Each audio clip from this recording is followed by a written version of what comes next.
So awesome. So do you guys work? No, who works with Oz?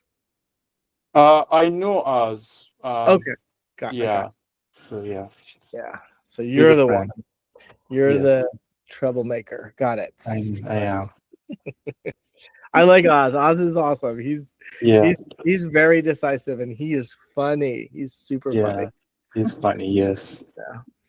All right. So I spoke with Cheyenne a little bit and then we kind of went over. I wanted to make sure that we all got together so I share the same information and then you guys can hear it all at the same time. And then if there are any questions, I can answer it now. So just to level set, you guys are first-time home buyers, right? And or at least first time in Texas. Okay, cool.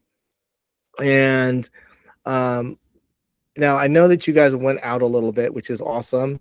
But let's, if you indulge me for a little bit, let's go all the way back. Let's do a quick presentation because I'm really big on education and really big on making sure that you guys kind of understand where you are in the process. A lot of times when there is some confusion or uncertainty, you'll be a little nervous, and I don't want you to be nervous. There's no need to be nervous in purchasing a home.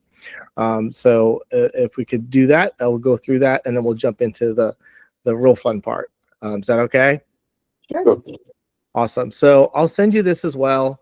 And this is our information portal for buyers. And you can have access to it. So one of the things that's super important for us is that we do 5-star service. We want to exceed your expectations before, during, and after the transaction because we want to give you an extraordinary experience.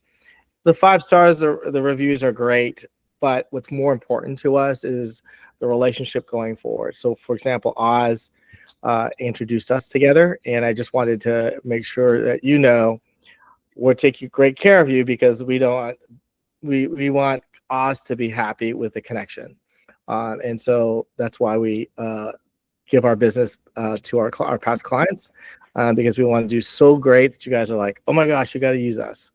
So that's the whole intention of our business. And I personally started 19 years ago. Oh shoot, I should not. I always try not to tell people that because as I share my life with you, then you start figuring out my age, and I don't want you to at my age. Long time ago, we made it as a personal decision to do business by referral. So, anyways, this is our team. Edward's a new member of our team. One thing I wanted to point out is that we see a lot of different scenarios and situations. And most of the scenarios that we will encounter, we've already seen multiple times. So in any given year, between my partner Carrie and I, we will serve about 80 families. And so, be comfortable because what we see quite a bit. We see patterns and we see different things. There's not going to be something that's surprising for us. Now, once in a while, there will be the unexpected. But we have a great office with lots of experience. And we're one of the offices that had an in-house attorney. So they look over our documentation, and then we have somebody that we can go to. So we have not only breadth of experience, depth of experience. And so we always have kind of a resource that we can go to. So there won't be nothing surprising for us. Okay, the home buying process, and you'll get a client folder once we meet face to face. And basically it's just this flow. And basically, I think you've talked to a lender already, right, Cheyenne? We have pre-approval. Okay, you do have a pre-approval. Okay, great.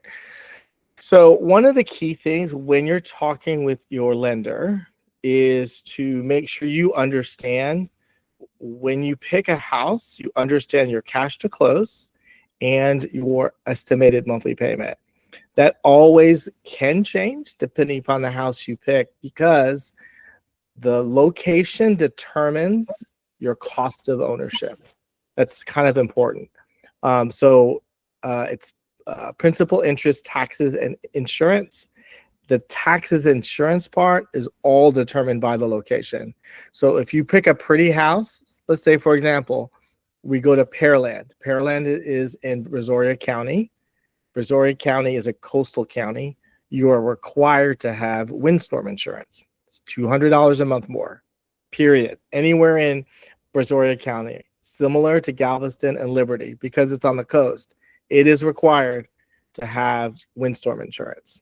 You cannot buy a house without it. So location is dependent on there. If we go closer to the suburbs, or if we go to a community that has an HOA, that HOA may charge you $200 a month.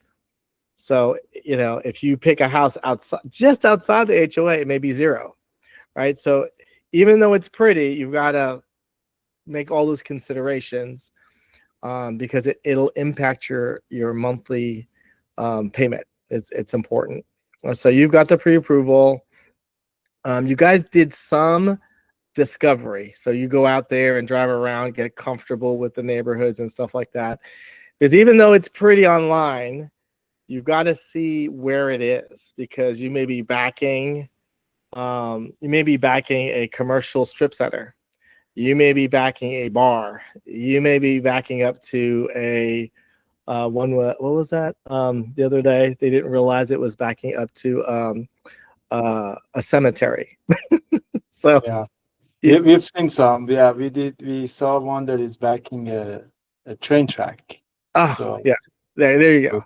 Yeah, and you got to find out, is a train track in a quiet zone, meaning they're not, as they travel, do they blow the horn, right? And in certain parts of Houston, that's the only option based on your price point and stuff like that. So, so the house hunting part, we're gonna talk a little bit about your criteria once we kind of set everything up here for you, and we'll have a great time looking at stuff. But I will start pointing out, you know, I don't know which between the two of you are the numbers person. Is that you, Shayan? I'm it's sure. Abbie. Abbie is the name. Abbie. Oh, Abbie, what do you do? I work in finance. Okay. She is the one who's going to count all the walnuts.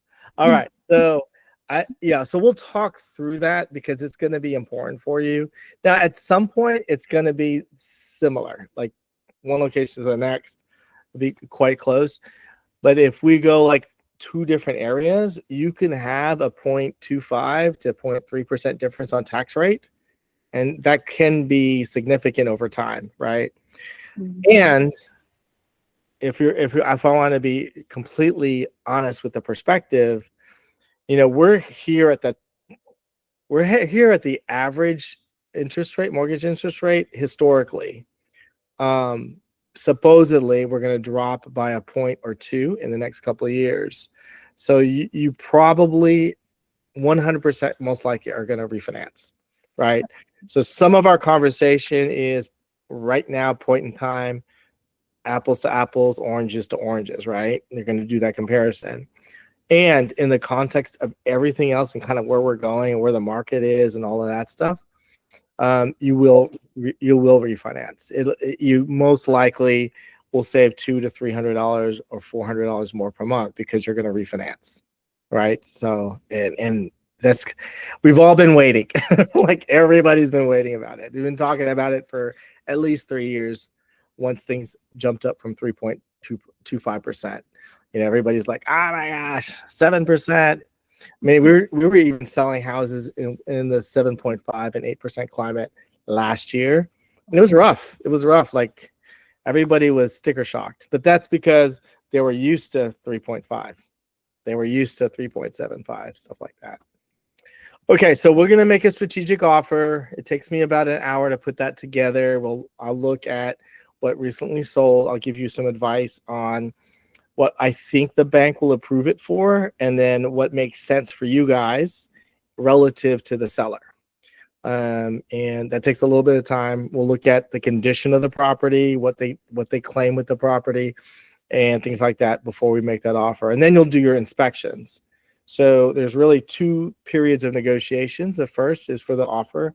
How much is the seller willing to let it go for? And then after that, are you guys comfortable with the condition of the property? And then we'll ask the seller, hey, you need to fix this or fix that. Sometimes the seller will fix it. Sometimes they'll give you a cash consideration for that. And we'll talk through what's a reasonable ask to repair the water heater versus replace it, right? Or what's a reasonable ask for, oh yeah, there's 3 electrical things that we don't want to mess with. Can you mess with it, Mr. Seller, Mrs. Seller, that type of thing. And then after that, you'll have the home appraisal. So here's the offer. Your first 7 to 10 days is the inspection period, and the approval stage, which is your credit approval and your property approval, includes the home appraisal. And that's where the bank weighs in. And the appraiser really works for you indirectly or directly, I guess. You have to pay for it in order to get the loan, but they're really working for the bank, right? And they just want to make sure that even though buyer and seller agree, oh yeah, this is worth $1 million, they're only going to lend at a certain amount, right? And that's what the value, at least according to the bank, is. And so there's an opportunity there to negotiate as well if buyer and seller are above what the bank says it is. And that's a good way to not pay too much, right? I'll make sure that you're aware of it here, not down here. And here is when it starts counting, because once you go under contract, you have to give certain funds that are important, which are this option and earnest money. We'll talk more about that in a second, which you get credited at closing. And then you pay for inspections, and then you pay for appraisal, right? So you kind of want to know that what you're walking into at time of contract. And then closing is what we call signing day, right? You close a deal and you get the key. And there's a certain sequence that happens on that day. In Texas, you get the key the day you close. If everything lines out, you get it the day you close. In other states, it takes about a week.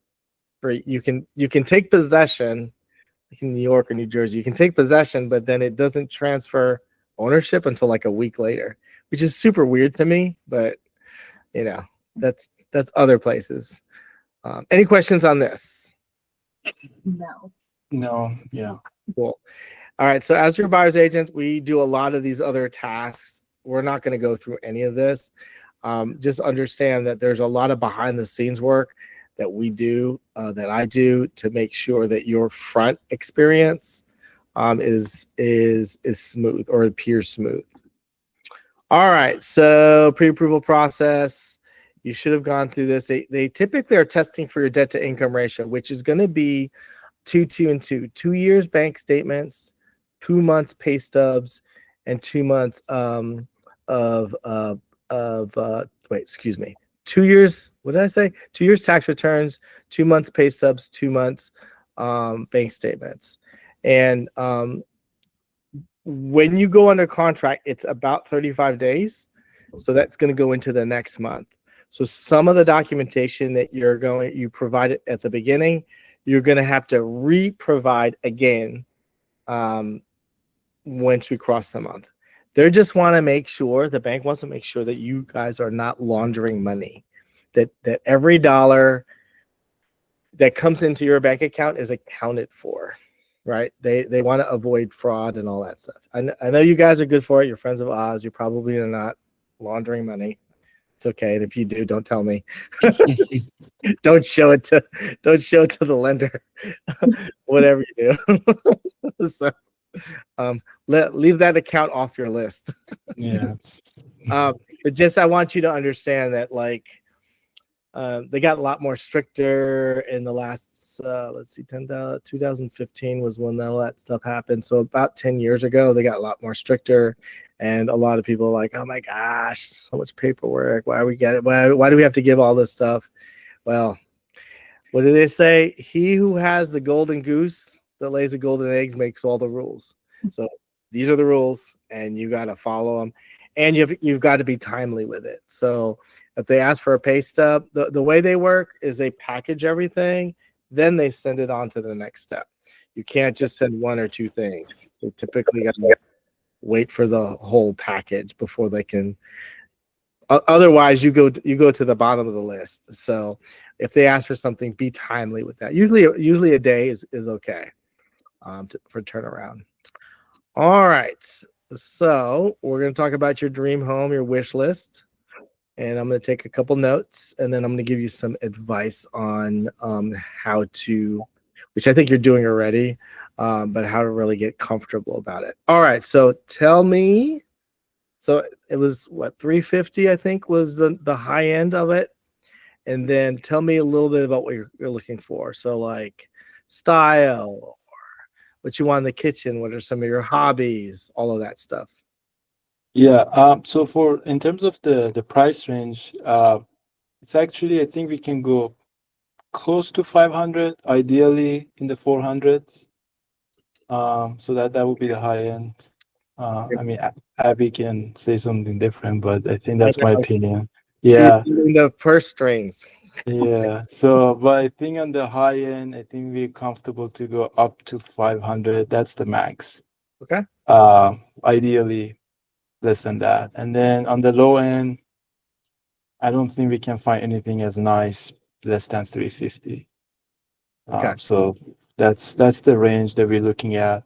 The other thing that's very important for us is the commute. So we already toured like 7 or 8 houses so far in one weekend. So Abby put together a really nice spreadsheet. She can share that with you. So we have Love spreadsheets. yeah, Bring it. so we have some houses that we're interested in, and then we're focusing on 2 areas basically. So Okay. I'll share that with you. So those 2 areas mainly chosen because of flood. So we checked the flood map. We made sure it's out of the flood zone. And then we also wanted to make sure it's close, like the commute is good. So one of them is the Willow Meadow, just south of 610. Yeah, Yeah. that's one. I don't know what you think about the. Okay. So we'll have I like the area. It's great. Easy access to everything. And we're gonna have a conversation around flood and how Yeah. to think through that. So let's keep going. What's the Okay. other? And then the other one, I think it's called Tangle Wild and Briar. I don't know how to pronounce that. Abby, do you know? Can you help me? I can't remember Briarwood or something. Briar Mead, Tangle Wild. Briar Grove Park? No, it's like a little bit further east, like just kind of like right under the Okay, mid. Briar Meadow and Tangle Wild.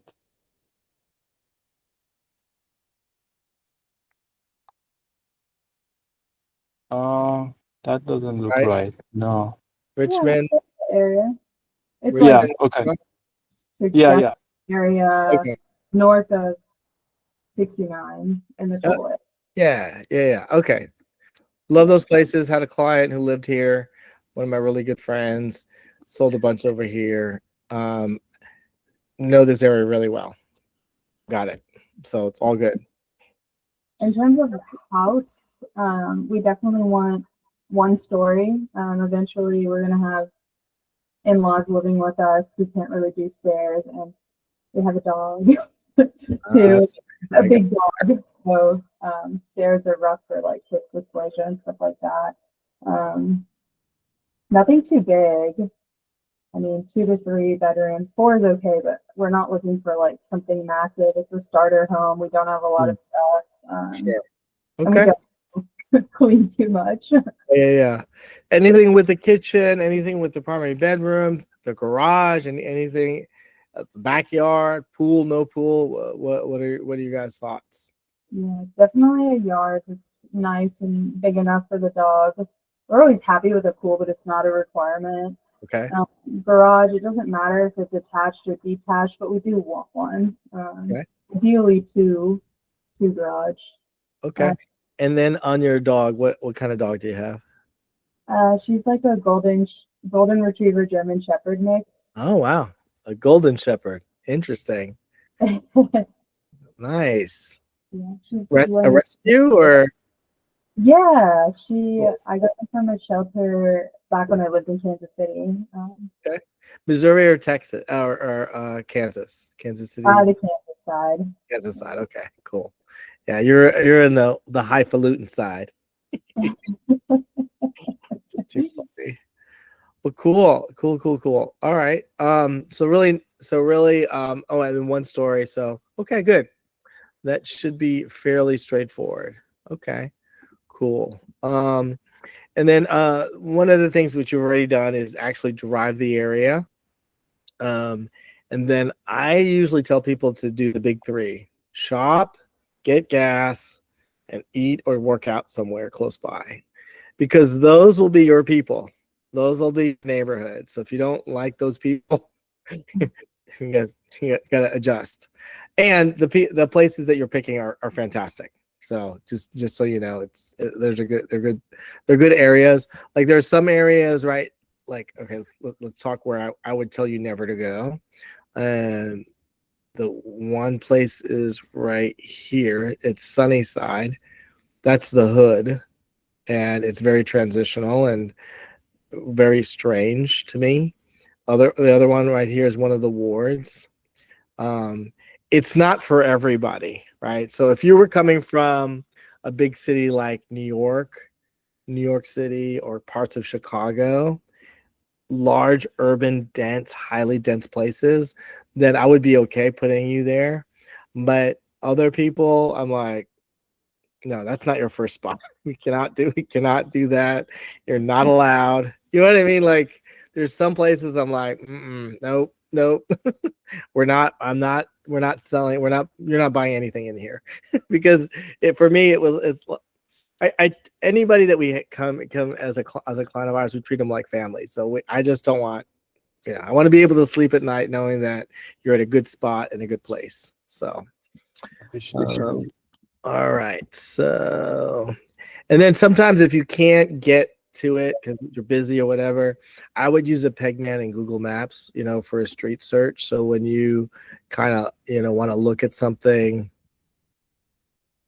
like on some street, I would just take the yellow Pegman and just plop them in there and kind of look around, because a lot of like, so this is an older community, Willow Meadow. It's in the 1960s and 70s, and you can tell by the height of the trees, because if it's like 20-30 feet high, it tends to be older. The newer construction homes, their trees are like, we could put it in your car and stick it in front of the house, like Charlie Brown Christmas tree. It's pretty sad. So, all right, so let's go on. All right, so clear and open communication.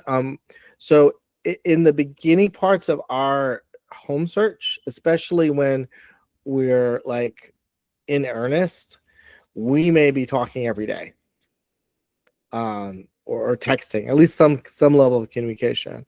Once we go under contract, then things start slowing down. So contract, then we're going to schedule inspections. We show up for inspections, and then if we have a specialist, we show up for specialists, and then we may send the inspection reports out to bid. We get estimates, we negotiate for repairs, and blah blah blah. That's all done by phone, and then it gets really quiet after that, because that's you and the lender, and you and the lender have to do your thing, and that's about 3 weeks. Roughly about a month. So the first week is inspections, and the next 3 weeks are just approvals and stuff. So that's how it flows. I'll check with you in the 3-week period every week. In the first week and before that is sometimes every other day when you guys are ready to go see houses and stuff like that. It may be daily on that. So any questions there? Mm-hmm. Okay, cool. All right, so we'll negotiate and structure the sale, try to get you the best possible deal that we can, and make sure the terms are favorable to you timeline-wise and stuff. Then we have complete transaction management, so we make sure that all the I's are dotted, T's are crossed, looking at everything contract-wise, and making sure that you are in a good position. And then also, we'll remind everybody along the line of the transaction, because besides you guys, we've got the other side, the other agent, the other buyer, the other seller, the other party. Then we've got inspections and specialists. We have a surveyor, an appraiser, and title. Oh, and the lender and underwriter. Yeah. So there's a bunch of people that are involved, and so to keep everybody focused on the goal of the closing date or your signing day, somebody has to be managing all that. So we do all of that for you. Let me jump into Instagram. I need to change that because we passed a quarter. This gives you kind of the feel for what's going on in the market. Notice a couple things. First of all, there's more listings, which is more available in inventory April to April, about 30%, which is fairly large, right? The price, though, hasn't changed very much. It hasn't gone negatively. So, Abby, I know you know economics, right? You know, more supply means lower demand, right? Or prices go down. That's not happening. So it's very odd. It's a very strange market to us, because if you think you have more of stuff, then this number should go down, and it's not. In fact, it's heating up. These are pending sales or future closings, right? These are actual sales and listings. We're increasing the number of future closings by 13%. So it's weird. It is what it is. You're going to listen to all kinds of different things online from friends, family, maybe on TikTok about the market, wherever you do your research, wherever you get your information.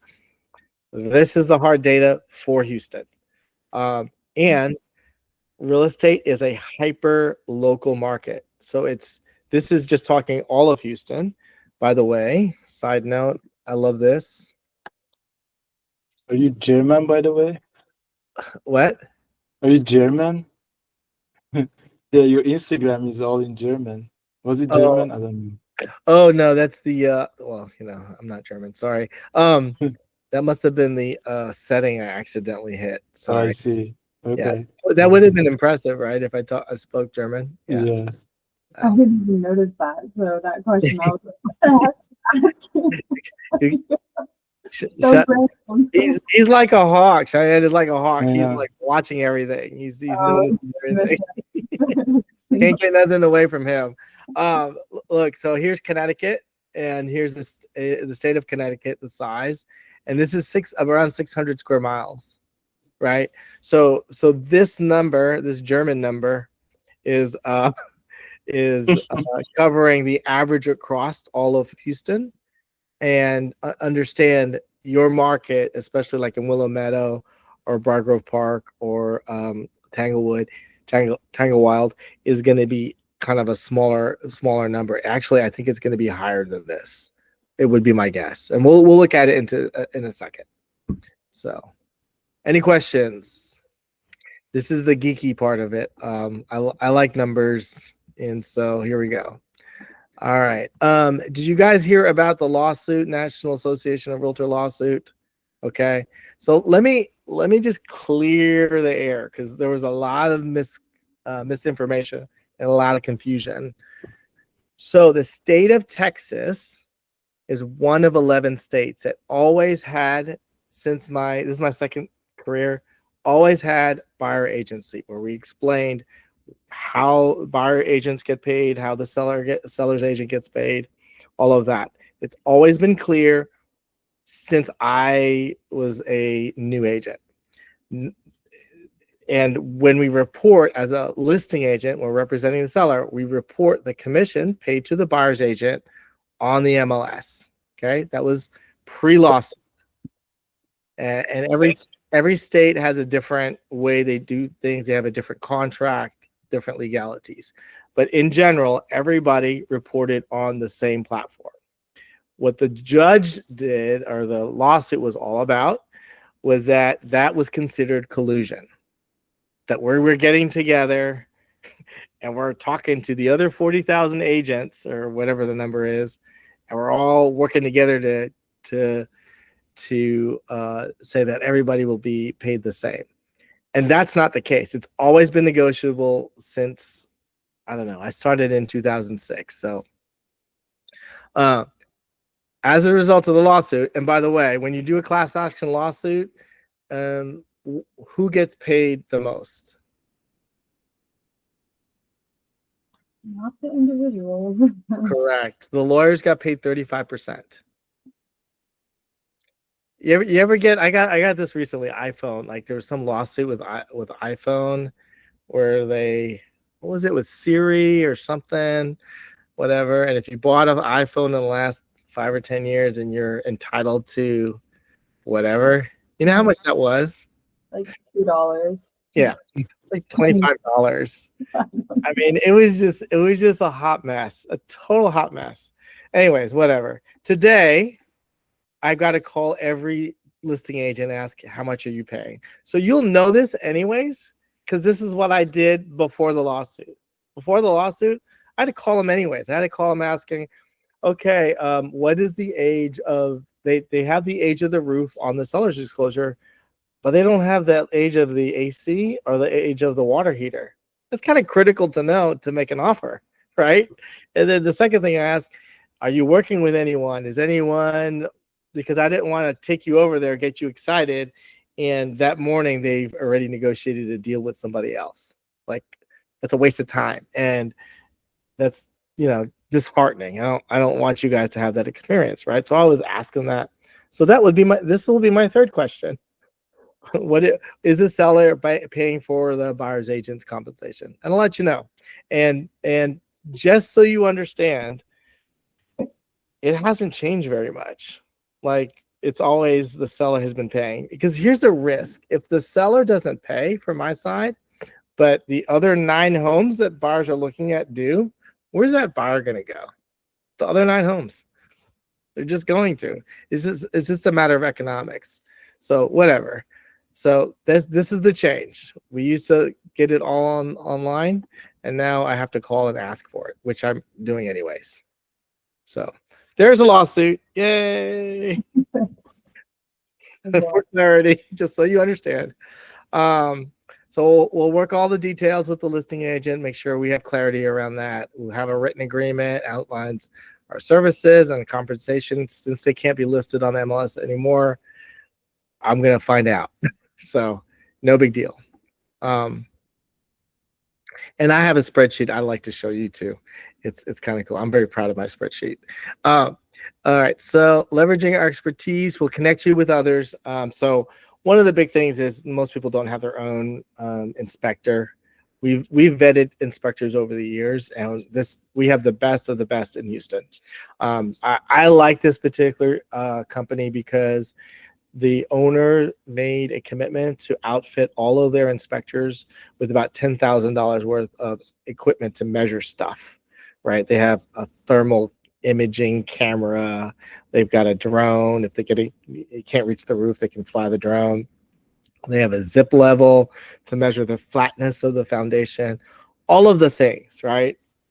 And I love that. And they give you termite inspection for free. It's usually $125. So like I'm looking for the best of breed partners so that you get a good experience and everything is accounted for and looked at. So wait, hold on. Alexa, off. Sorry. Alexa, stop listening to us. Sorry. And then that's never happened. Sorry. All right. So then we have a network of other pros. So like stucco specialist, mold specialist, plumber, AC. So these are all people that have been vetted before. And mainly what I like about these companies is they're responsive, because if we only have a 10-day window and on day 2 we do the inspection, but we realize, oh, we probably need a specialist, then I need it that next day. Because what happens with the seller, and this is more strategic and kind of getting more into the weeds, the seller gets nervous as we get closer to the end of the inspection period, and their willingness to negotiate repairs is less because the seller thinks we're playing around. Well, why did you wait to the 9th hour? Now you're going to ask us for a $10,000 repair bill Why did you wait for the end? So to alleviate and avoid all of that, we typically schedule your inspections day 1 or day 2 as best we can, way up front, because I don't like surprises, and I don't like to carry over everybody else on the journey and have a bad experience and set it up like that. I want you guys in the best negotiating position, best experience, but that also involves the other side. And so the earlier we can do things, as we can control it, the better. And so that's why we do all of those things. I've learned from sleepless nights. That's all of that comes from upset sellers, angry agents. Why are you doing this last minute? That kind of stuff. There's well, welcome to real estate. Real estate's we always pivot. I love it, and it can be a pain in the butt sometimes. And it's not, and all of it's non-technical. It's all like people stuff. All right, service after the sale. We would love for you to consider us your go-to for everything real estate, but even outside of that, we are all part of a business networking group. And somebody asked me the other day for a hypnotist. I said, "Oh, I know one." So yeah, so if you ever need a hypnotist, I got you. Let's move on. It takes a village to close deals. So I have a lot of support. Business vendor, realtor network. I'm part of a network. We are part of a network that sells 1 out of every 8 homes in the country. So if you know relatives that are moving between cities, last one I did moving from Florida, Port St. Lucie, Florida, and they're moving to San Antonio. I was able to connect them with some trusted realtors. And then investor network, if you're interested in building your wealth portfolio, we can help you with that as well. So we're versed in the investor scenario. We've got 2 Airbnbs currently, so we're building ours as well. And so if you want to jump into that route, whole different mindset. So it's very different from your primary resident. And then all we ask is that who you know. Just connect us with who you know, and we'll be there for you. Okay, so we're going to create 2 different little things for you, and one is going to be, you said Willow Meadows area. So that is, tell me if this is correct when the computer responds to me. So that is Willow Meadows. Is that correct? Yeah. Cool. All right, then. Wait, you know what? I'm going to put the criteria in here. So I'm going to put, because we're about 3 to 5% reduction on what the seller asks. So I'm going to put, you said 500 your top. I'll put 525. It's an opportunity to come down a little bit. So it went from, how much did we have before? We had 43. And then we did 525 or less. It went down to 30, 43, 30. So a 33% drop. Help me with my math. Okay. And then here they are. So let's see. Let me get you some stats here. On what's active right now, your average is 369. Average on market currently is 114. So it's been on the market 3 months, 4 months, almost 4 months. Yeah. Yeah. So the low and the high are 245 to 500, and your square foot on the, is that lot? Yeah, your lot. So this one's on the smaller end. Ooh, 1,000 square feet. Your average is 6,000. Just so you know, the average city lot, an acre, 43,560 square foot, divided into 8, it's about 5,000. So the average city lot is about 5,000. This is a little bit bigger than that. Okay. So this one will be super easy to go through. This will take you about 5 minutes. We'll send it to you to a custom portal. is super easy, and you'll identify which ones are your favorite. You'll heart them.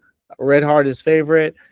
An orange heart is possibility, and then the rest you just delete. So step one, I would have you just delete all the ones you don't like. You already know we're not going there. I don't like it for whatever reason, and then you can work on favoriting,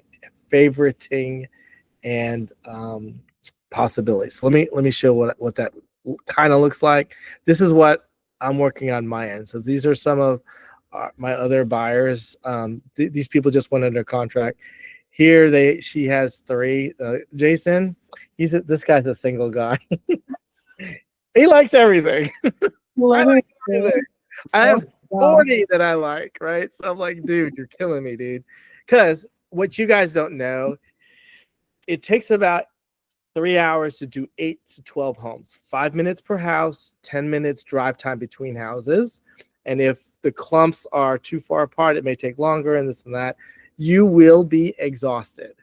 Okay, I guarantee you, because it's a lot of energy trying to, when we buy a house, you don't select a house, you eliminate, you compare this one versus this one. No, I like this one better. Okay, this one versus this one. That one again. So it just takes a bunch of energy to do that. So like this, his favorites, he hearts it. Now I'll see this where you heart it on your view. So that's what I mean by heart it. And the possibilities on your side, it shows, I don't know why they do this. It shows up as an orange heart, and on this one, it shows up as a light bulb. So I'm going to have to talk to the computer programmers because they irritate me right now.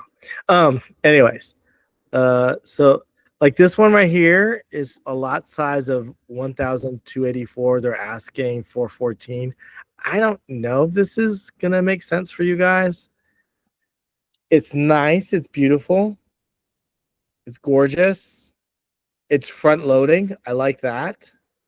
But some people don't want three-story. You guys already said that because of your family. So we can get rid of that.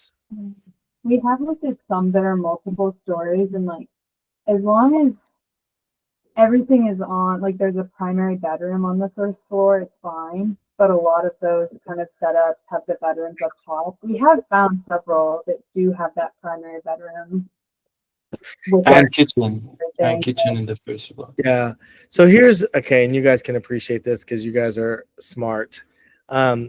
This software, if I can't do combinations of selections, right? Which is really hard. Like I can do an and or thing, Boolean logic for those of you who really care about that kind of stuff. It's hard to do that. Like I want a 2-story, but and with a bedroom down. If I specify a bedroom down, then it's going to eliminate the other ones that could fit for you.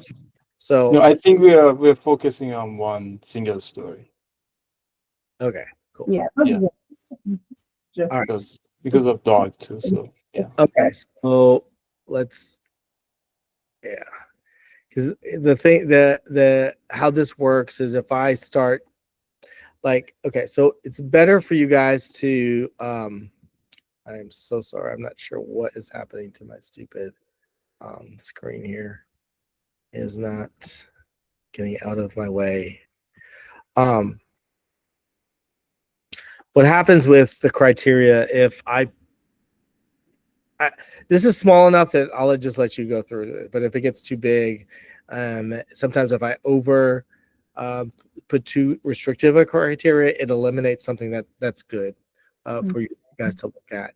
And is that the same thing that we would see on the HAR website? Because we've gone through that already. Okay. Yeah, this is HAR, yeah. And let me put what's coming soon. So you get a little bit, nope, that's it, 30. That's it. So there's nothing coming soon in this area. So is there anyone in this area that you want me to kind of take a look and talk through it with you? Yeah, there's one. How do you want me to tell you? The address? Just the address. Actually, I can actually give you. Okay, give me 1 second. Yeah. I know on our list we have, I think we're I'll send it to you through chat. Is it just me or you have a hard time hearing Abby because I cannot hear her? Oh, Yeah, I don't know. I hear her perfectly. Oh, okay. So it's just me, Phil. It's Selective just you, hearing. Diane. Sorry, buddy. It's rough. I Yeah, feel really validated, because at home, I just can't. Yeah, he doesn't at hear least me. that's the quality. Oh my gosh. Better watch it, pal. Uh-oh. Okay, so let's talk through this. All right. So, all right. Let me back up. Back up. All right. So let's talk about the flood. Okay. All right. So this area is a big flood area. Why? Because you've got this big old thing here. In fact, there is 3 major tributaries that come through. One is White Oak. It's up here. Mhm. The next one is Buffalo Bayou, comes through here because of this reservoir thingy. And then this one is Brays Bayou, comes through here. All of it collects here and goes out to the ocean, goes that way. And just so you know, random stuff that we learned over time, it flows from the northwest to the east, just like that. Okay. And Houston or Harris County is the collector for the region. So if it rains, we're like the sink. It kind of comes this way and kind of deposits. So having said all that, the Army Corps of Engineers and the Harris County Flood Control District had conversations in our office because we asked them to come in and educate us, like help us with our clients, help us understand what's being done, all of the things. Okay, so the weatherman came and the chief hydrologist came, and then we went to some presentation with the reservoir with the Army Corps of Engineers. So this is what they said. Number one, I don't care where you are in Houston, get you some flood insurance. Just do it, because Houston is built on sand marshes way back in the day. So it is what it is, right? Love Houston, love everything about Houston. And there you go. Number two, there's been a lot of changes that they did to all the major areas that typically collect the water, and that is the bayous. There are about some crazy number of bayous, like 9,000 bayous in Houston, big and small. And on the major ones, like Brays Bayou, they deepened it and they widened it. Now, they did that because of Harvey, and they haven't tested it yet, right? Because we haven't had a historic rain. So how do you test? How do you test for it? I don't know, right? So that's kind of where we're at, and supposedly we're going to be okay because they made some adjustments, and here we go, right? Now, perspective. Harvey, 2 years later, 5%. They calculated all the damaged properties, residential and commercial. It only covered 5%. So if you guys were watching CNN, it looked like Noah landed his ark and the whole place was flooded. It was only 5%. Okay. Now, the people who lived in the 5%, they were really upset because it became it became what we called a tale of two cities, right? Right, because 3 weeks later, the rest of Houston was going to Starbucks, having a great time. Everything was normal, right? But those 5%, they spent the next 2 years rebuilding their lives. Okay, so when people tell me I don't want to live anywhere that will never flood, then you don't move to Houston. I'll tell you or live in a high rise. Okay, if you live in Houston, you understand there are some certain decisions you need to make. So for example, and this is just Joe, this is not anything super professional. I tell people you kind of need to live as far away from a water source. If I live on the riverbank, the river will overflow at some point. Now some of these areas, so like I had see this right here, Glen Meadow. I had a client who bought a house. It flooded. It's 2004, 15, 16, 17. Harvey was in 17. So 2015 was like tax day, May Day, and Harvey. Every year it flooded this house. They bought it after tax day. They remodeled it. Oh my gosh, it's a great deal, blah, blah. They remodeled it, did not raise it. Okay. Flooded again. They were in Paris. I had to call them up and I said, I'm going to drive over there and I can't make it to your house, but I can see it over there. And there it is. And it's just above halfway up the window. And they're like, crunk. So they had to rebuild it up again. And then I'd Harvey'd. And so they're like, crap, let's just wipe it and we'll sell the land, right? The reason I bring this up is sometimes the topology matters. So this particular lot, it's lower, physically lower. And we didn't really consider that when they bought it. So this is like a cereal bowl. It's the bottom of the cereal bowl. The house one street over, even though this overflowed Brace Bayou, it did not flood. It's super strange. And so I cut that up because where you're looking, we could look at the topology, how high it is relative to one street to the next. Now, I'm getting super, super technical. If you want to, we can do it, right? I send you a flood map that we've been using. So I don't know if you can take a look and see if that's a good one. Well, here's the thing. It's ArcGIS, right? Is what you sent it to me. Yeah, no, I've seen it before.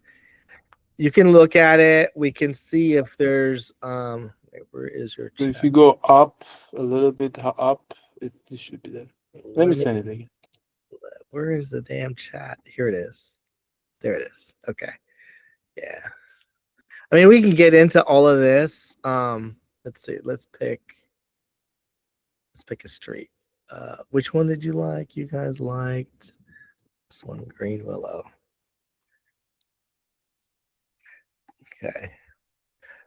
Poor Edward. He's like, I get very technical with stuff, and most agents don't know this stuff because they don't care. I mean, wait, let me rephrase that. It's not they don't care. It's just I like this stuff. I'm weird, so it is what it is. We like it too. I know it's super geeky. Yeah. Yeah, so this is where you are. I don't know what do these blue things mean? I don't know what these blue things mean. So if you click on the left on the layers, top left. This thing? Yeah, here? that one. Yeah. It's not layering. Oh, I think it's on the right. Oh, you gotta move us. It's on the right side. Oh. Yeah, okay. And then if you click on the drop down. Yeah. A water extent after Harvey. Okay. Natural flood hazard layer. And then that one has, if you click on the arrow on the right side, for each of them. Oh, and the other one. Water, including normal and flood. Okay, cool. Yeah, so this is super close. The other thing I would have to find out. So there's an insurance thing, right? And if you're in the flood zone, if you're in the 100-year or 500-year flood zone, then you can get what they call a elevation certificate, which measures sea level to the ground floor, the main floor.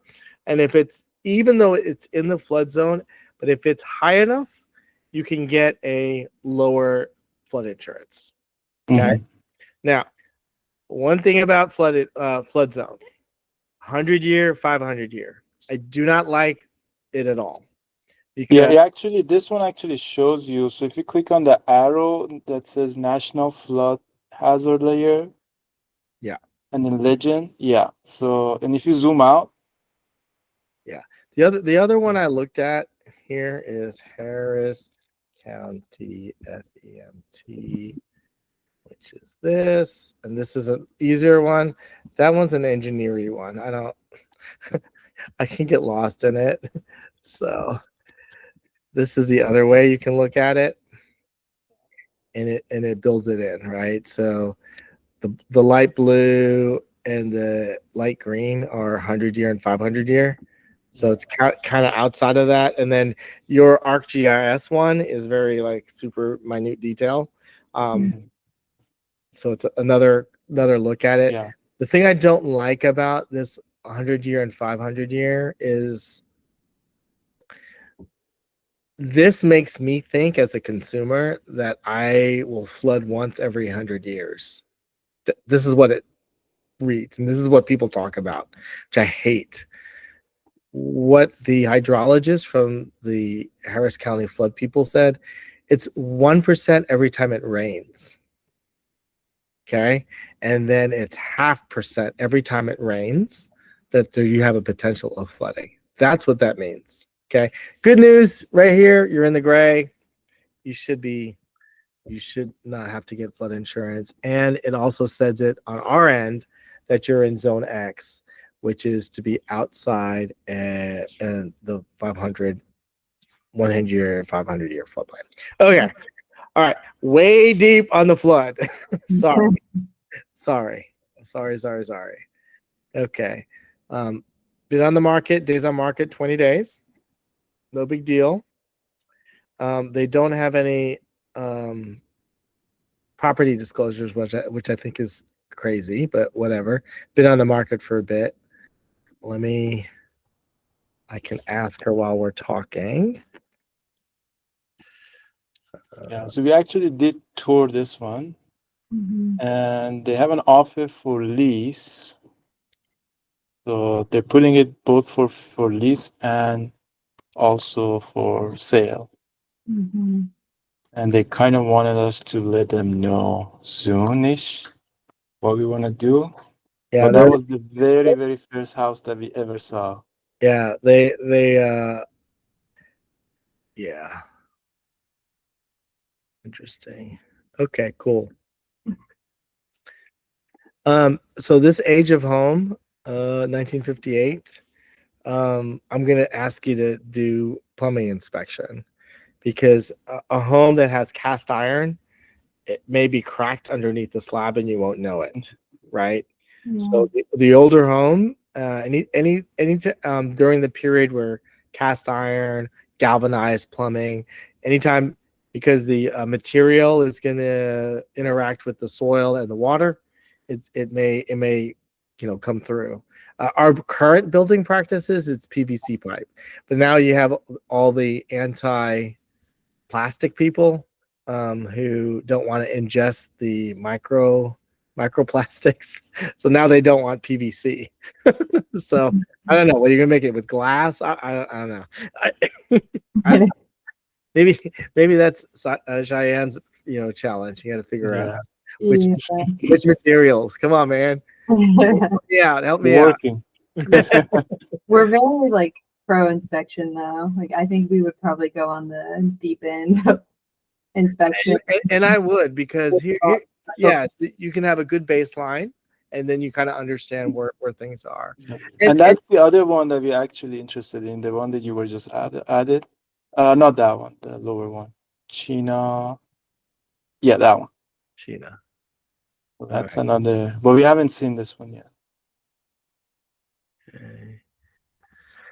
All right, so this is an example of seller's disclosure. Page 1 is all the stuff they have. It's just basically inventory of what they do or do not have, right? And then where I go is really to the paragraphs. The paragraphs are, is there anything not functioning in the previous paragraph, right? So, and then I also look here, they put the new roof 2025. Great, super good. And then here's the next blank. I really don't care anything about this. And then here, section 5, I care about flooding, right? So they've never flooded. They don't have current flood insurance present. They've never flooded. And it used to be, this used to be one line. Have you flooded? Now they divided into 3 types. Have you flooded during a failure of a breach, natural flood event, or water penetration into a structure on the property due to natural flood? That third question is if water went into your garage but not into your house, right? So that's technical again. So sorry. And then the rest is, so this is what I would call a clean seller's disclosure. Nothing really to discuss because all of these, okay, oh wait, sorry, hold on. Foundation and soil termite treatment in 2024. So what is foundation treatment?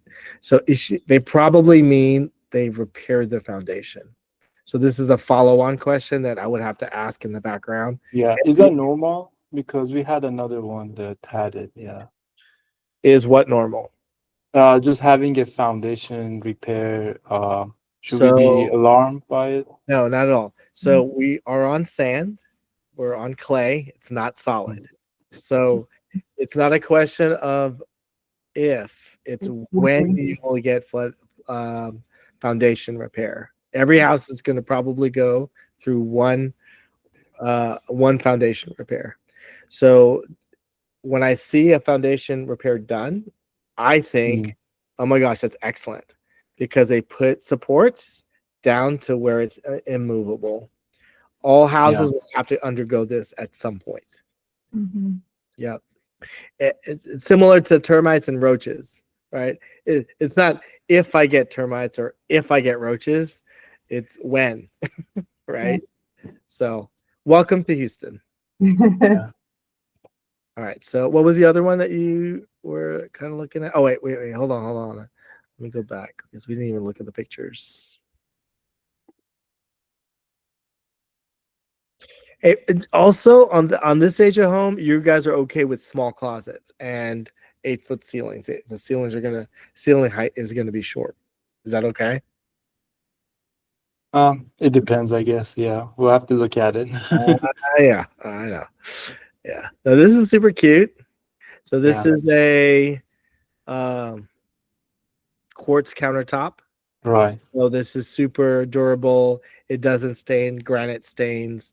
All of the things. Yeah. So yeah, that's one of the ones that we want to look at. I think the only worry that we had with this one was it's too close to the flood zone.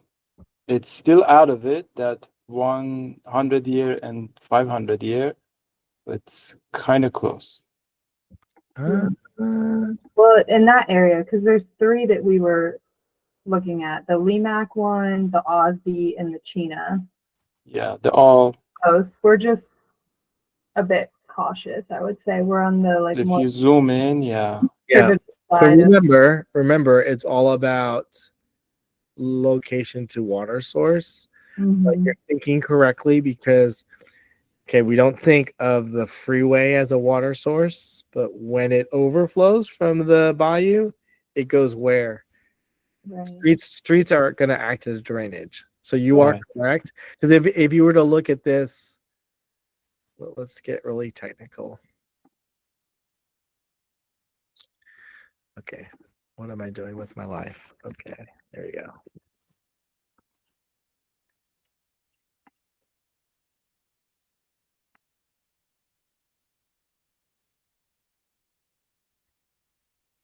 Yeah, if you're getting super technical, I don't see a water source except for here. Yeah. Right. And I know that I know somebody who lived right here and they got flooded right there because all that water collected here. Yeah. Went up into the street. But my rule of thumb, and I don't know, I mean, this is generality, right? Obviously, you guys are buying the house, so you have to be comfortable with it. I usually say 3 to 4 streets away from a potential water source. And so this is close. Yeah, but one thing, I mean, that one thing that I had in mind, I think they mentioned that they did not flood. Correct. So to me, if it can survive Harvey, it can probably survive anything else. But I mean, Yeah. that's just Unless my rule of thumb. Yeah, unless it's double Harvey, right? I know, But but who knows, right? I mean, that's who Mother knows? Yeah, Nature. Yeah. Mother Nature is that's yeah, why, that's why if Mother Nature's happy, everybody's happy. yeah, Right. And, like, we want to be cautious, but at the end of the day, like, if it's gonna flood, it's gonna flood. And it's not, you can't really do anything about it. Let me send you one more that we are really, really interested in. I just sent it to you. Maybe you can. That one's a different location. All right, so I just did this one. Okay, High Meadow. Hey, High Meadow. I've sold on High Meadow before. Cool. Love this house. Oh my gosh. All right, we love this house. Okay, But awesome. it's more. So if they don't have the disclosure, I have. You have it. Okay. All Yeah, right. I had a copy 8 of it. years. It's so good. 8 years. They had previous foundation repair. Right. Transferable lifetime guarantee. Okay, let's stop there for a second. When you close, you have to transfer it or you do not have a guarantee. You have to transfer it within the first month or two. So be very careful, okay? I've forewarned you because some people forget about it because they're so busy and moving and all this stuff. They forget about it. And I think this is like real. It's crappy. I'm just telling you. The foundation company uses that as a way to get out. Okay. Yeah. I hate it. And I hate it for people who forget. Because I can remind you, but you've got to do it. Usually what I try to do is do it right at closing. We're signing it, we're putting it together, then we send it so you don't have to forget it, remember about it, and won't forget. House did not flood. It had blown water from the weep holes in 2 rooms east side of the house. Complete repairs were made. So this is a little weird to me.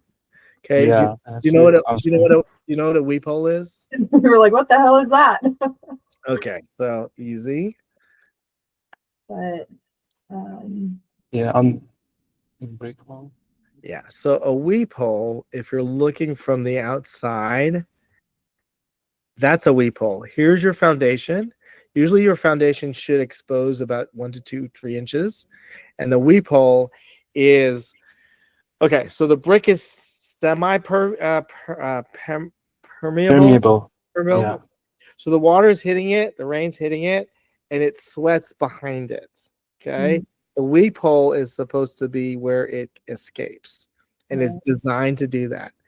Some engineers, some of your colleagues, Shayan, didn't like it, and so some of them plugged it up, and then they got mold behind the walls, and they destroyed their house. So it's supposed to sweat. It's supposed to drip out. So what they're saying in the inspection report, I think, is that 2 of the rooms had so much water it blew into the weep hole, reversed. Okay. And I don't know what complete repairs were made. It technically didn't flood. Flood is rising water that typically enters through one of the apertures, like the doors or the windows. This sounds like it I guess maybe it's a drip. Maybe it's like a teaspoon, right? So technically it didn't flood, but they need to do repairs. So I don't know. Yeah. But they apparently said there's no previous flooding and this and that. We carry flood insurance. It's not required.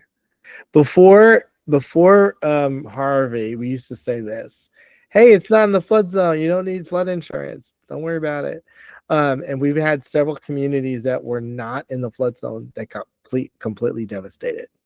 Okay, so we can't say that anymore. We now we have to say, if you live in Houston, get flood insurance. Having said that, I don't have flood insurance on my primary residence. Yes, I'm an idiot. Okay. I don't want to pay for it. Yes, I'm an idiot. We didn't flood in Harvey. We didn't flood in Imelda. Imelda was another one. Our house is in Spring Branch, and one of my friends Tropical Storm Imelda got flooded in Imelda, but not in Harvey, which was weird. So, and in my house, the grade is this high, so the water drips down the driveway into the street, and we're on the opposite side of this creek that never fills up with water. So I'm thinking my across the street neighbors will all get flooded before I will. So that's why I'm an idiot and I don't get flood insurance. Right? I'm gambling. Yeah. So Yeah. uh-huh. So all right. So you got all of that. Plumbing. Okay, so they have an inspection. You have to disclose within the last 4 years did you have a professional inspector. I don't believe this is 0 pages. Okay. So technically, a blank state promulgated inspection is 45 pages. Blank. Nothing filled in. Okay. Anything below 100 pages after the inspector sticks photos and their commentary, what to fix, what not to fix, blah, blah, blah. Anything below 100 pages is a good report. Anything above, I start worrying like the house is about to fall apart or something. So I don't believe this. This was a mistake, right? This was a clerical error by the seller. Pull that out. So let me see if that lady responded. Nope, she is not. Okay. All right. Blah, blah, blah, blah, blah. What else? What was that other house? Oh, you had 2 houses. Sorry. Yeah, these 2 are the main ones, and then there was another one. Yeah. So these 2 are the ones that we have seen, and then we have a list. I guess, Abby, do you want to share the spreadsheet? Yeah. Cool. She can sell the spreadsheet. All right.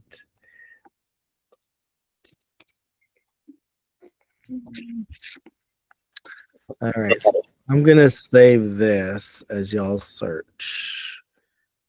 I knew that was going to happen. Sometimes when I start multiple, Edward, you'll see that. Sometimes when I start multiple tabs, it loses its mind. Edward, you got to make sure you hit duplicate to be able to. It's a computer browser thing. FYI. All right, so let me. Yep, let's start over. I know why. It's because I was pulling it from the link. That's what I did. Don't do it through the link. Got it.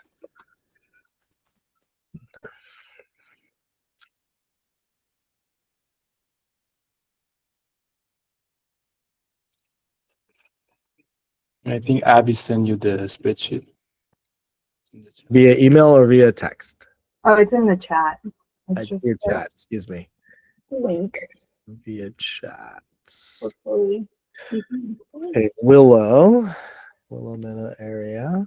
Okay, that's that. And we wanted 1 story. And I cut it down to 34. Got it. And then we duplicate this. And then you said in the chats. Doc spreadsheet. Perfect. All righty. Super cool. Does this mean it's red hot? Oh, it's above your price point. I got you. It's just like a ranking system, yeah. Yep, I got you. Give me a hot second and I will. So I believe that is the LS number.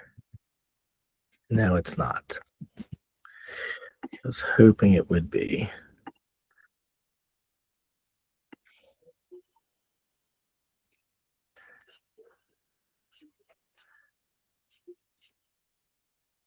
Yeah, they stupid computer programmers. Why do they not do it with? All right. I used to be a computer programmer, software guy, so sorry. I have my opinions about how people do stuff. So sorry. Yeah.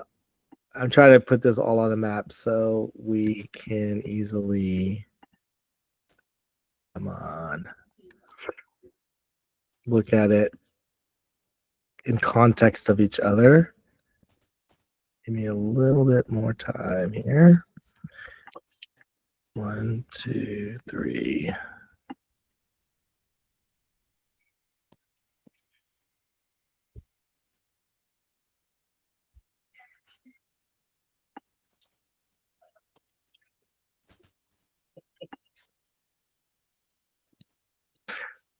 Which this could be your tour.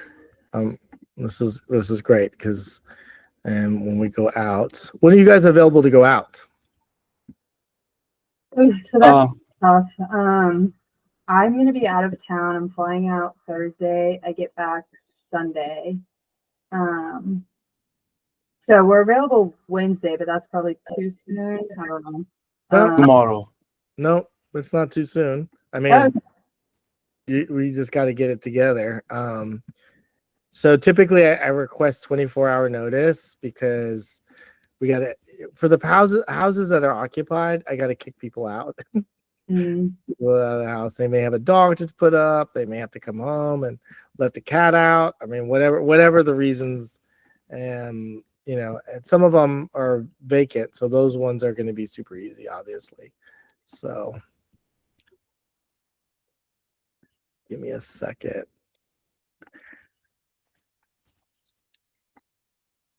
What time tomorrow? So somebody just got back to me to show us a house at 6:30. Today? And tomorrow. Okay. So I'll take care of all of that. You can just cancel that. Okay. Yeah. So at this point going forward, I'll handle all the scheduling. Yeah, that was before we talked to you. So yeah. Most agents won't show because we have to have you under agreement, so that, and it's now state law. So what we used to do before now is state law. So I think it's kind of goofy, but whatever. Almost done.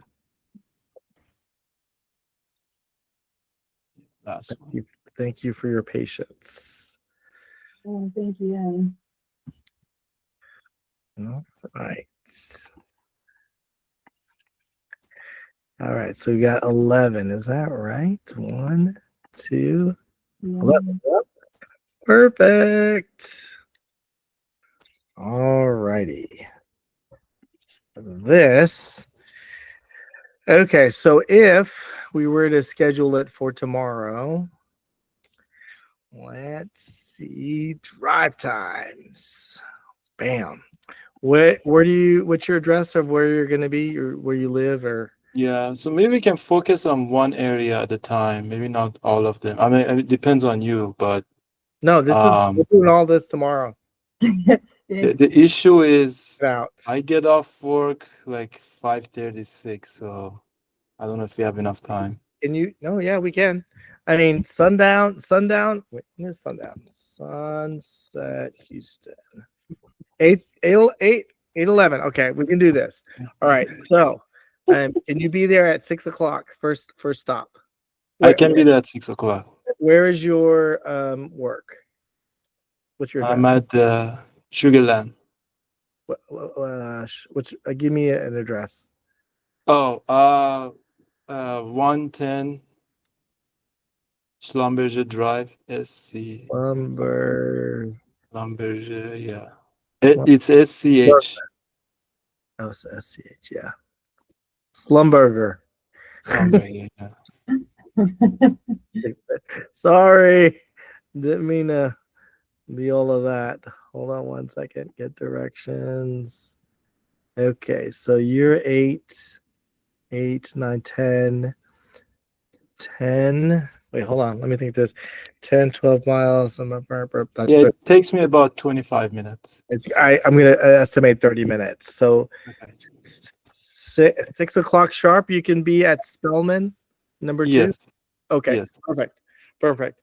Okay, so from there, it's going to take, hold on, 6, 7, 7:30, and we're doing 12 houses, 7:30. Yeah, you're probably right. Dang it. If you can get out 30 minutes earlier, then we can get all these done.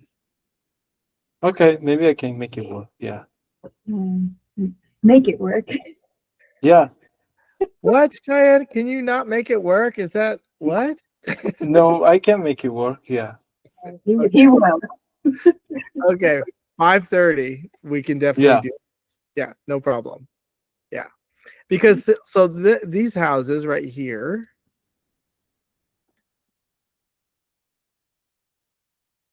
(5:30 to 8:30). Yeah. So this last couple maybe 8:11 is not dark. At 8:11, like if you look tonight, look outside about 8:30, you still can see stuff inside. Okay, I'll let you know. I might be able to even get earlier. I mean, you want an answer now, or because you're gonna schedule it with them, or Yeah. So everything is dependent on everything drives off of this stop. right? Okay.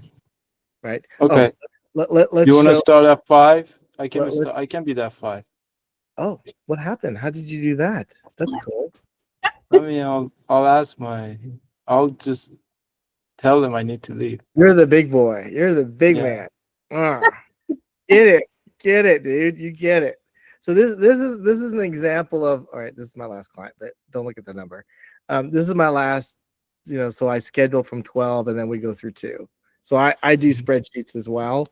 We do a 10-minute estimated 10 minutes between properties, right?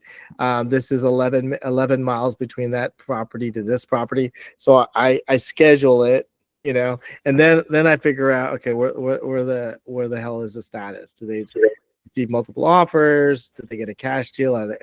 Is it even worth it looking? All of that stuff. Mm-hmm. So I'll have all this dialed in for you guys. So if we do 5 p.m. and the first couple may be vacant, so sometimes it depends, right? Because for me, I'll schedule 12. And some of them say, well, I've got a kid and I got to get, all of that hoo-ha. And I may have to rearrange the sequence, because my goal is for you is best route. Because I don't want to go here and then come back here. And you know what I mean? That's a waste of time. So the only thing is we have between 7, 8. So 8. Yeah. Do you want to know which ones we've already seen, or does it matter? We're gonna see them anyways. We can spend less time there. Yeah, Okay. I still want to see it with you guys. Yeah. Because it helps me. What I don't see is your reaction, and you may change your reaction based on what we're gonna learn together. Yeah, makes sense. Yeah. Yeah, because like I'll talk about stuff and locations and all of the things. So between Woodshire, that's 1, 2, 3, 4, 5, 6 miles. So roughly 5, 6 miles, 20 minutes. Okay, cool. Yeah, hour. And if you do 5 o'clock, yeah, we'll be done. And then maybe we can go get something to eat over here. We'll go hang out or something. I'm my partner and I are big foodies. Wait, let me show you. This is how big of foodies we are. Yeah, I saw it. I noticed. We're those people. We're those people who share. And these are not all of the places. I just started about a year ago putting all the things in there. But I have stuff on Facebook and Instagram for like 10 years ago. Yeah. Chock full of that. Yeah, it's bad. I should be 300 pounds. Yeah. So, okay. So next steps, send me the pre-approval. I'll set up this for tomorrow at 5 o'clock. Send me the pre-approval. I'll send you a buyer's representation agreement. Basically, it says get inspections, get flood insurance. It's all normal general items. I will tell you which ones are paying the buyer's agent compensation. Then you can decide whether you want to see it or not. If you want to see it, I'll do my best to negotiate it for you. Super, super easy. Okay. No, that sounds good. Any questions? No, No, I don't think so. Yeah, that was very helpful. No, I appreciate that. Thank you so Okay. much. plus Yeah. I love moving quick on things. Yeah. Abby's like, let's get this thing done. I don't know what you're waiting No. for. Just like ready to make an offer. We're like, come on, what are we making a decision for? Hold on one second. Yep, I'm clean and clear. These are placeholders for stuff. Nope, we're good. 5 o'clock. Let me put it in here. 5 till 8. Okay, Abby and Cheyenne tour 01. And I will figure this out. I'll send you the spreadsheet. Blah blah. Cool. All Ready right. to go. Get That's ready. awesome. Thank you so much. Yeah, Course. that was very good. My pleasure. Let me see. Do you have my cell phone number? Oh, good to know. I don't think it. Yeah. I don't think so. All right, let me. All right, go ahead, Abby.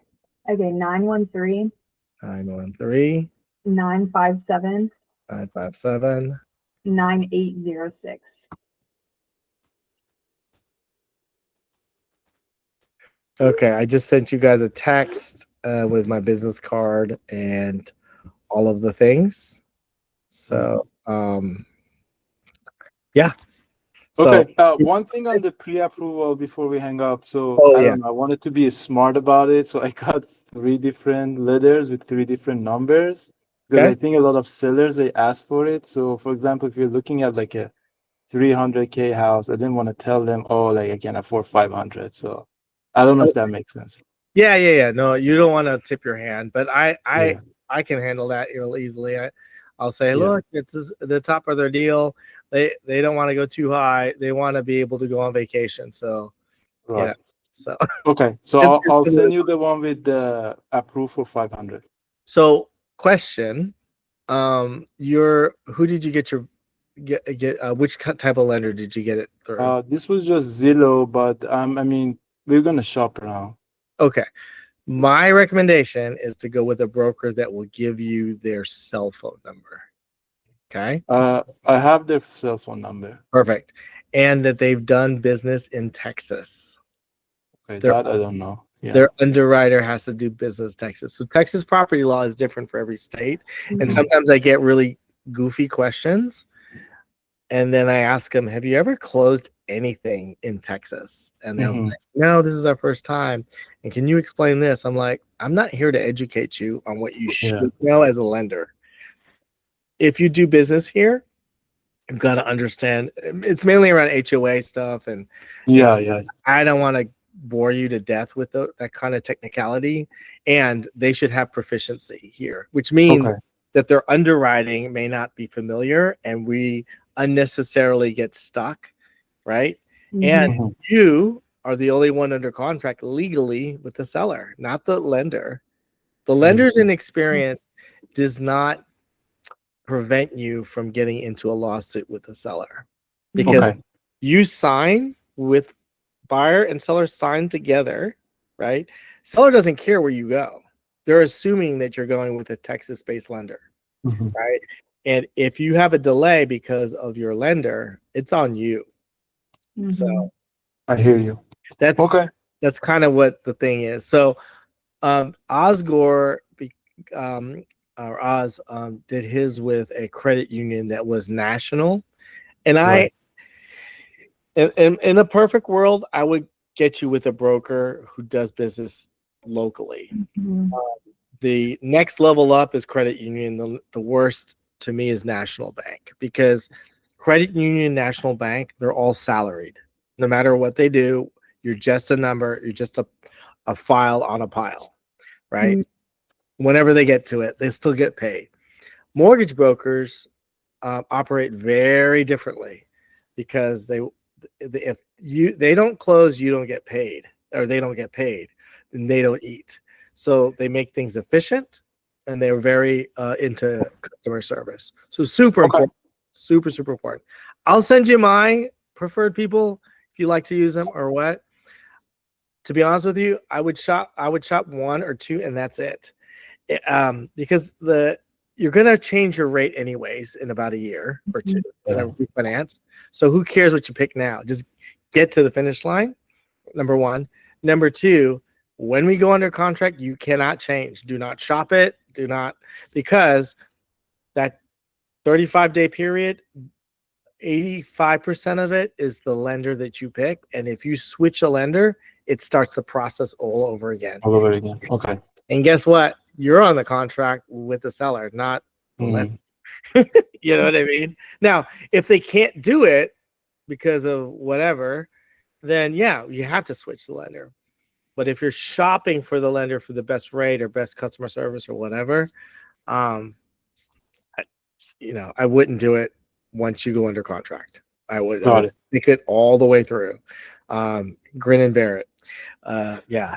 What do they say? It's like jumping out of a plane with a parachute. Let's just make sure hopefully they packed it. We're gonna have turbulence. Hopefully they packed that parachute right. Got it. Okay. I just sent you the letter, so you okay, should have cool. received it. Yeah. Yeah, I'm gonna send you our buyer's representation documents via a platform called Jointly. It's e-sign, super easy.